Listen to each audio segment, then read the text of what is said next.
أعوذ بالله من الشيطان الرجيم بسم الله الرحمن الرحيم الحمد لله والصلاة والسلام على رسول الله وعلى جميع الأنبياء والمرسلين السلام عليكم ورحمة الله تعالى وبركاته. We continue our theme دروس الحياة من قصص الأنبياء في كتاب الله, life lessons from the stories of prophets in the book of Allah, and we focus on something seemingly insignificant but subsequently very unique and important. It refers to an incident about a shepherd who was also a prophet who was Kalimullah, the one whom Allah spoke to, of course Musa alayhi salam. And here Allah engages Musa in a dialogue. Allah says to him, وَمَا تِلْكَ بِيَمِينِكَ يَا Musa? What is in your hand, in your right hand, O Musa? Just by the way, etiquette. Note the tone with which Allah addresses Musa. He doesn't say, Musa, what is in your hand? He says, what is in your hand, O Musa? Just the way the question is phrased indicates a degree of endearment and respect. What is in your hand, O Musa? And Musa alayhi salam replied, قَالَ هِيَ عَصَاي. It is a stick, a staff. أَتَوَكَّوْ عَلَيْهَا وَأَهُشُّ بِهَا عَلَى غَنَمِي وَلِيَ فِيهَا مَآرِبُ أُخْرَى. It's a staff, sometimes I lean on it, and sometimes I thresh the bushes so that my sheep may go and eat the shrubs, and I also have other uses for it. Allah then says to him, قَالَ أَلْقِهَا يَا مُوسَى. Throw it down, O Musa. فَأَلْقَاهَا. He threw it down, فَإِذَا هِيَ حَيَّةٌ تَسْعَى. That lifeless piece of wood became a moving serpent. Just there. The story is long, a lot of dimensions, just that part. What are the lessons we learn from that? Only that.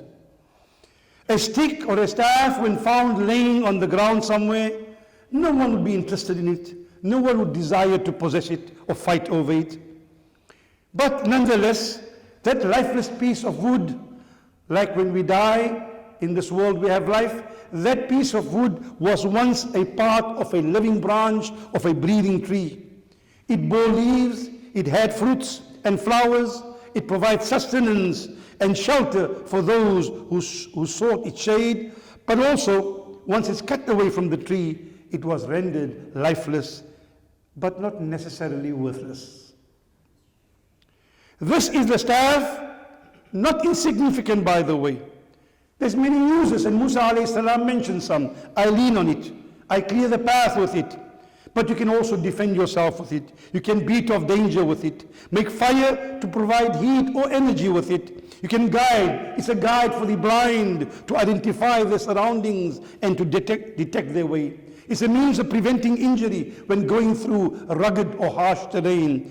It helps you when you're climbing up a hill or down a mountain. It can knock off fruit from a tree which is far to reach so that you may eat from it. When Musa alayhi salam is asked about the staff, he says what he does with it. I lean on it and I use it for my sheep and cattle, for my sheep to break the way through the bushes for them to eat. And then I have other uses for it. But it was also his vocation. It was the instrument that he used for his living. So it's more than just a simple shepherd's staff. It was a personal tool for Musa alayhi salam, and more importantly, it represented his labor, it represented his life, it represented his livelihood. Now, Allah showed Musa alayhi salam, and all of us, through Musa and the story of the staff, or the incident of the staff, that being connected to Allah can make you reach beyond the ordinary. Being connected to Allah can make you reach beyond the ordinary. This is what you call the significance of association. The significance of association. To use another example or simile, the raindrop from the sky, if it's caught in your hands, pure water to drink. Most nourishing water to drink, the liquid of life.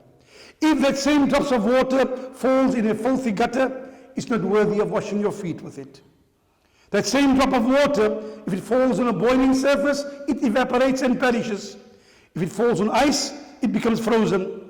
If it falls on a leaf, it shines like a diamond. And if it falls into an oyster, it can become a pearl. It depends with what the drop becomes associated.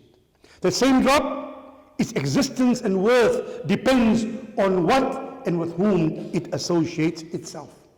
Therefore, the staff of Musa alayhi salam, basic, seemingly insignificant piece of wood, an instrument of Musa alayhi salam which he uses for his work as a shepherd, yet it could outdo the machinations of the magicians eventually, and even defeat the power of the Pharaoh.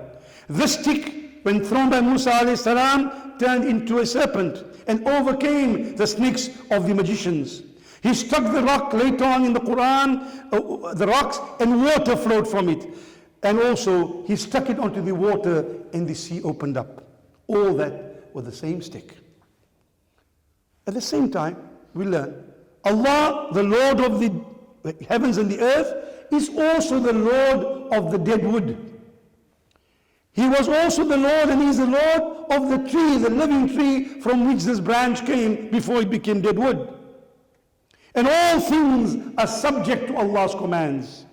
The staff of Musa transformed into a snake, and back into a staff. It caused the Red Sea to part, or whichever water it was, but it was only a staff in Musa's hand, but it could defeat and paralyze an enemy. But the power does not lie in the staff itself. It's rather with Allah, the Creator, who gave everything the ability and capacity. One of the important things we learn from this as well is the paradigm shift. When Allah asked Musa, what is in your hand? Allah knew, of course Allah knew, better than Musa alayhi salam, to make him realize what you feel you can do with it, and when I'm busy with you, what I can make you do with it. You look after the sheep, you find the way, you lean on it, I can make you bring down an empire with a stick.